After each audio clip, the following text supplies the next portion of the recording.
छानबीन भी करते हैं। क्या करते हैं वो?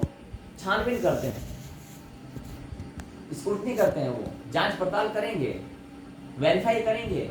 ऐसा नहीं कि बस आए बैठे और चाचा मामा ने किसी ने बोल दिया हाँ बहुत अच्छा है और बैठे और सुन के चल देंगे, ऐसा नहीं होता है। वो जांच पड़ताल करेंगे कि वास्तव में सत्संग ये प्रवचन ये गुरु या महाराज ये मेरे योग्य भी है कि नहीं है, या मैं इनके योग्य हूं कि नहीं है।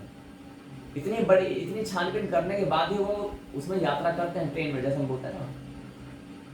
तो ऐसे श्रोता क्या कहलाते हैं? उपदेशक श्रोता। और एक होते हैं आदेशक श्रोता। कौन से श्रोता? कौन से? आदेशक, है ना। हाँ, आदेशक श्रोता क्या होते हैं? ऐसे प्रकार के श्रोता जो होते हैं वो उपदेशक की भूमिका निभा चुके होते हैं। कौन से? उपदेशक वाली भूमिका निभा चुके होते हैं। अच्छा, अधिकांश श्रोता आरंभ में कैसे आते हैं? संदेशक आते हैं। फिर धीरे धीरे जब ज्ञान है उनकी बुद्धि में जाता है तो वो उपदेशक बन जाते हैं। और फिर धीरे धीरे जब वो सुनते रहते हैं तो बारंबार फिर वो आदेशक बन जाते हैं। आदेशक का अर्थ क्या होता है कि 4-5 दिन से कोई व्यक्ति ट्रेन के बारे में सुन रहा था, बात समझ आ रही है ना आपको? सुन रहा था और इधर पुलिस वाले आ रहे होते हैं उसको पूछताछ करने के लिए। इधर वो अपना बैग उठा रहा होता है और भाग रहा होता है। क्यों? उसके काम की ट्रेन आ चुकी होती है। काम की ट्रेन कौन सी? कि उसे किस ट्रेन में जाना है, और वो अनाउंसमेंट हो चुका होता है कि ये वाली ट्रेन स्टेशन नंबर 3 पर आएगी, कृपया आप 3 पर आकर के उस ट्रेन में प्रवेश करें, 5 मिनट बाद ट्रेन चलने वाली है ना। इस प्रकार से अब उसको कहाँ, उसको फ्लाईओवर पार करना है, पुल पार करके जाएगा वो, तो वो रुकेगा क्या पुलिस वालों के कहने से? बोले नहीं, पुलिस वाले बोला अरे कहाँ जाना है तेरे को, 5 दिन से तो यहाँ सुनकर, बोले मेरी ट्रेन आ गई मैं जा रहा हूँ। इसका अर्थ क्या है? अब वो किसी की नहीं सुनेगा, अब वो किसी की नहीं सुनेगा, क्योंकि उसने जो सुनना था सुन लिया ना। उसने जो सुनना था वो सुन लिया है। अब उसने निर्णय लेने की बारी आई है, और जब निर्णय लेने की बारी आती है तो उस ट्रेन में यात्रा करेगा। और यात्रा उसी प्रकार से हमारे आध्यात्मिक यात्रा होती है। इस आध्यात्मिक यात्रा में सबसे पहला काम क्या होता है? ज्ञान यज्ञ। हर स्थिति में हम इस ज्ञान को सुने, सुबह दोपहर शाम जब भी अवसर मिले, और लाइव सेशन में आप सब आए समय से पहले। एक एक्साइटमेंट आपके सबके अंदर होनी चाहिए कि मुझे ज्ञान सुनना है। ये जब हम इस ज्ञान से, परमेश्वर के वचन से दूर होते हैं तो मन में अशांति, पीड़ा, भय, कलेश, चिंता सब कुछ होने लगती है।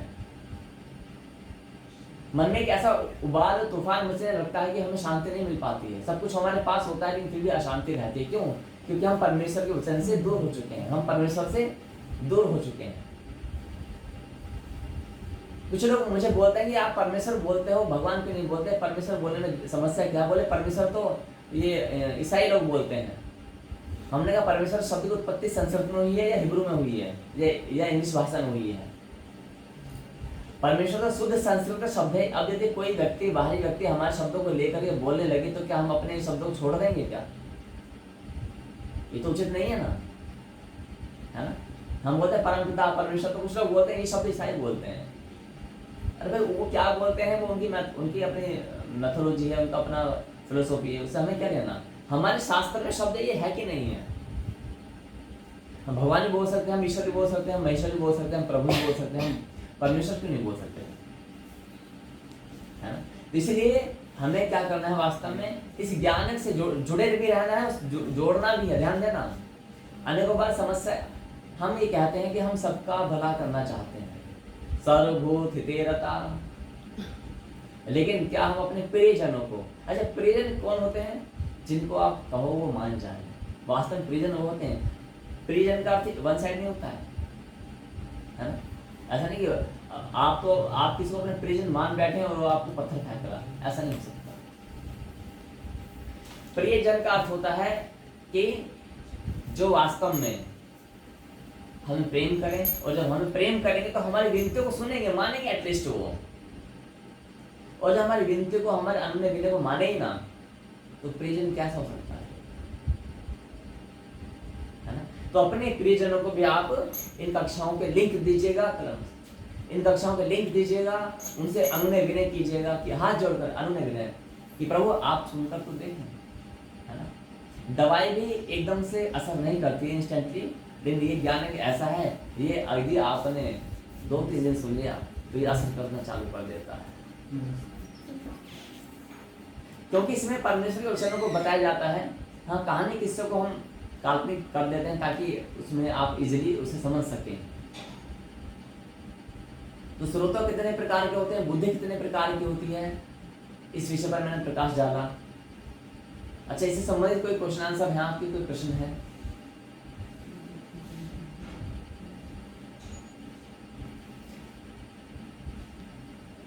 अन्य बार प्रश्न हम इसलिए पूछ लेते हैं ताकि समटाइम्स हमें तो कोई प्रश्न नहीं होता है, लेकिन जो अन्य श्रोतागण होता है ना, उनके हित के लिए भी हम प्रश्न पूछ सकते हैं, है ना। अर्जुन को क्या ज्ञान नहीं था, माँ पार्वती को क्या ज्ञान नहीं था, है ना। माता पार्वती ने कितने सारे प्रश्न पूछे हैं, किनसे? और भक्त वास्तव में क्या होता है, इसी प्रकार से करते हैं कि वैसे शाम को भी हम क्वेश्चन आंसर सेशन रखते हैं, लेकिन आज का जो कंटेंट है वो मेरा हो चुका है। ये आपको भली बातें समझ में आ गया है तो मैं आगे बढ़ सकता हूँ। बुद्धि कितने प्रकार की होती है? 5। संकेत करेंगे, हाथ से संकेत करेंगे, 5। बहुत अच्छा। और श्रोता कितने प्रकार के होते हैं? हाँ, 3 प्रकार के। तो आज पूरे दिन इस कंटेंट को याद रखना है और अपने आजू बाजू में ऑब्जर्व करना है कि मैं कैसा हूँ और समाज कैसा है ना। अच्छा, कोई 5 प्रकार की बुद्धि का है, कोई 4 प्रकार की बुद्धि का है, तो आप सबको क्या करना है, उन सब पर दया करनी है। क्या करनी है? दया करनी है, करुणा करनी है, किसी को कटाक्ष नहीं करना है ना। अब आता है इसमें कंटेंट और आता है कि संसार में इतने सारे धर्म हैं, तो कैसे जाने कि कौन, ये बड़ा टिपिकल है, इसके लिए तो मुझे पूरी बोर्ड की व्यवस्था करनी पड़ेगी। और इसी में ये मिल जाता है कि कौन से शास्त्र, ध्यान देना, कल का जो कंटेंट आने वाला है वो इतना इम्पोर्टेंट है कि उससे आप सारे संसार के जो काल्पनिक संप्रदाय बने हुए हैं, काल्पनिक मतांतर बने हुए हैं, ये धर्म और पंथ बने हुए हैं, इन सबको आप सत्य का ज्ञान दे सकते हैं। कल की जो कक्षा होने वाली है ना, कल की जो कक्षा होगी वो कैसे होगी? इन सबको आप ये सारा ज्ञान दे सकते हैं। संसार में इतने सारे धर्म हैं, या संप्रदाय हैं, या मतांतर हैं, या विचारधाराएं हैं, या पंथ हैं, इन सब में हम कैसे जानें कि शाश्वत ही सर्वश्रेष्ठ है, या कैसे जाने कि सनातन ही ऑथेंटिक है, या कैसे जाने कि सिंपल भाषा में हिंदू धर्म ही ऑथेंटिक है। और सनातन धर्म के अंतर्गत बहुत सारी पुस्तकें हैं, बुक्स हैं, उन सारी बुक्स में कौन सी बुक, कौन सी पुस्तक, कौन सा ग्रंथ, कौन सा वेद, कौन सा शास्त्र, या कौन सा पुराण, या कौन सा इतिहास, उपनिषद, शतपथ ब्राह्मण, ये सब हैं, इनमें से कौन सा इंपोर्टेंट है? जब तक हम समझेंगे नहीं, सुनेंगे नहीं, तो हम इनका उत्तर भी नहीं जान पाएंगे। हमारी ज्ञान लेने की प्रवृत्ति कैसी होती है? एक्साइटमेंट। हम भौतिक जगत के ज्ञान को कैसे लेना चाहते हैं? सिस्टमेटिकली वे में लेना चाहते हैं। पहले ये वाली बुक पढ़ेंगे, फिर ये वाली बुक पढ़ेंगे, फिर ये वाली बुक पढ़ेंगे, है ना। पहली क्लास, फिर दूसरी क्लास, फिर तीसरी क्लास। लेकिन जहाँ आध्यात्मिक ज्ञान की बात आती है, वहाँ पर हम शॉर्टकट अपनाते हैं। हम वहाँ पर देखते, चलो सुनकर देख लेते हैं, अच्छा लगा तो ठीक, ऐसा भाव नहीं होना चाहिए। आपको थोड़ा पेशेंस रख करके, हम सबको पेशेंस रखना है और कुछ दिन क्लासेस सुननी है, तब जाकर के कंटेंट समझ में आता है। और जो कंटेंट है प्योर क्या है? प्रैक्टिकल है, ये शास्त्र सम्मत है, परमेश्वर वचन पर आधारित है। इसलिए थोड़ा धैर्य रख करके हम सबको इस ज्ञान को सिस्टमेटिकली वे में लेना है। जैसे हम अभी तक ज्ञान कैसे लेता है, कहीं से एक मैगजीन उठाई, थोड़ा कंटेंट पढ़ लिया। अब तो यूट्यूब का ज़माना है, तो यूट्यूब पर बोलते हैं एकादशी का व्रत कैसे रखें, महाशिवरात्रि का व्रत कैसे रखें, उनसे जानकारी ले ली। लेकिन वो ज्ञान किसने लिखा है, यूट्यूब पर डाला है, कहाँ से सोर्स है, किस संदर्भ में कहा गया, किस भाव में कहा गया, सब कुछ नहीं पता होता। तो सोशल मीडिया के इस मंच से जो ये एक विज्ञान साइंस का एक नमूना है जूम, तो जूम ऐप पर आपको यही ज्ञान सिस्टमेटिकली वे में मिलता है। और प्रत्येक रविवार हमारे शास्त्र मंदिर में कार्यक्रम होते हैं। तो आप सभी का से एक विनम्र निवेदन है कि आप सभी यहाँ पर प्रभु जी अपना कैमरा ऑन करें। कैमरा तो अच्छा, हाँ, ये सभी जो है श्रद्धालु अपने कैमरे ऑन करें। विजय शाश्वत और आर का वायरस जो भी प्रभु जी हैं, कैमरा ऑन कर दें तो बड़ी कृपा होगी। तो वास्तव में क्या है, हम इस ज्ञान को कैसे सुनना चाहिए सिस्टमेटिकली वे में। अभी तक हम क्या करते आए हैं, यूट्यूब पर देखा, मैगजीन में देखा, थोड़ा किसी पुस्तक में पढ़ लिया, चाचा मामा ताऊ से, दादा दादी से कुछ कहानी किससे सुन लिए, है ना, और कुछ टीवी चैनल पर देख लिए सीरियल्स, चलते चलते ऐसे कुछ सुन लिया। ऐसा नहीं। क्या हम पहली क्लास की कक्षा ऐसे पास कर पाएंगे क्या? पहली क्लास की कक्षा पास करने के लिए भी आपको बुक की आवश्यकता पड़ती है, आपको टीचर की आवश्यकता पड़ती है, डेली क्लास में जाना पड़ता है। लेकिन आध्यात्मिक ज्ञान, अनंत ब्रह्मांड को बनाने वाले परमपिता परमेश्वर का ज्ञान प्राप्त करने के लिए हम ज्ञान कैसे लेते हैं? केवल सुन करके। ध्यान देना, भगवान ने भगवद गीता में क्या बताया है आप देखेंगे। एक प्रमाण मैं आपके सामने रखना चाहता हूँ। कौन सा रखूंगा ये देखेंगे अभी। यहाँ पर भगवान क्या बताते हैं कि यह शास्त्र विधि मुत्सृज्य वर्तते काम कारता, है ना। एक श्लोक आता है, मैं इसको दिखाऊंगा आपको। शास्त्र के प्रमाण के आधार पर देखो, आपको टीकाएं अलग लग सकती हैं। टीकाएं होती है ना, आप कह सकते हैं कि भगवद गीता हम कौन सी लें। हम श्लोकों पर काम करेंगे, ठीक है। इससे क्या होगा, श्लोकों पर काम करने से एक लाभ होता है। उसका लाभ क्या होता है कि आप सिंपल संस्कृत के बेस पर इस ज्ञान को समझ सकते हैं। 16वें अध्याय का श्लोक है, देखते हैं एक बार कहाँ पर है, थोड़ा सा पेशेंस रखेंगे। ये रहा, आपके स्क्रीन पर दिख रहा है, कृपया करके ध्यान से देखें। क्या लिखा हुआ है? भगवद गीता अध्याय 16, यह शास्त्र विधि मुत्सृज्य वर्तते काम कारतः न सा सिद्धिं वाप्नोति न सुखम न पराम गतिम।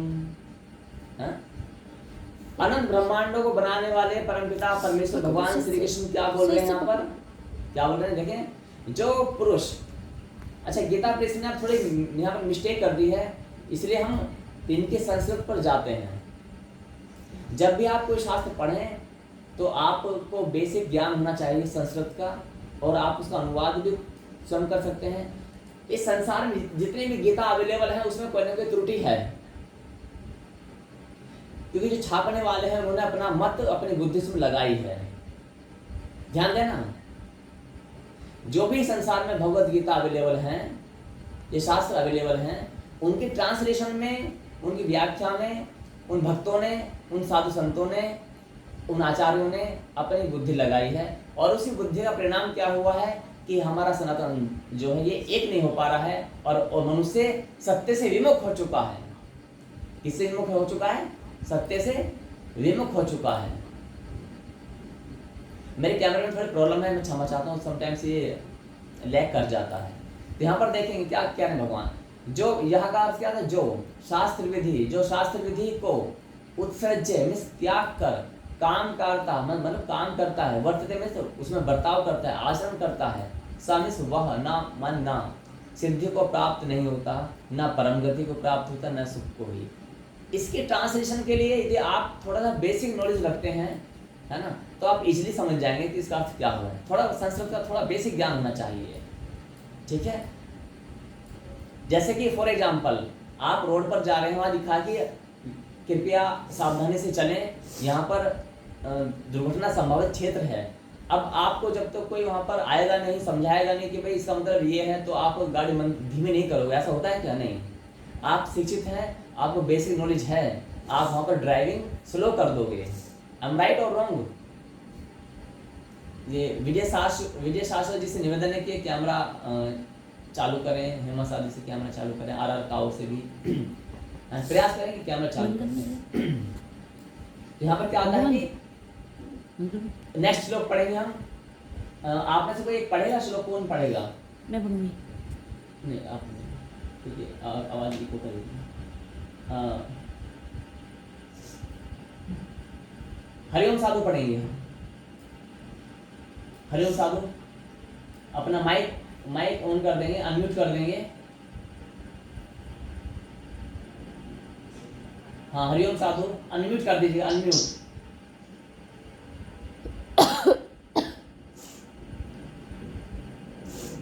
Hariom Sadhu, are you listening to मी?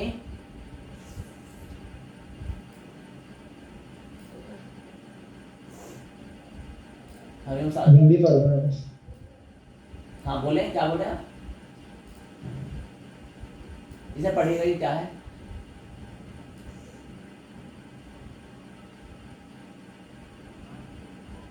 लोग है ये सुनना है, लोगों में ही गन्ने का रस है।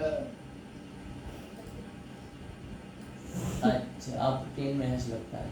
अमित साधु आप पढ़ेंगे, इसे अमित साधु पढ़ेंगे आप।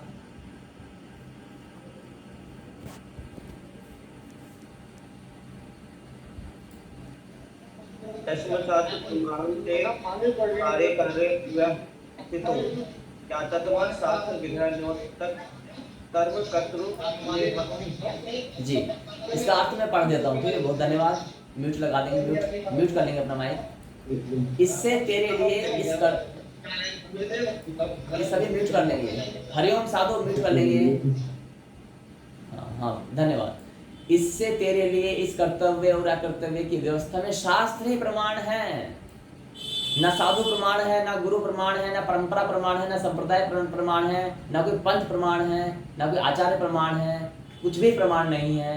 क्योंकि आप समझने का प्रयास करें कि द्वापर युग से, कलयुग से पहले क्या था? पहले कोई भी शास्त्र लिखित अवस्था में नहीं था,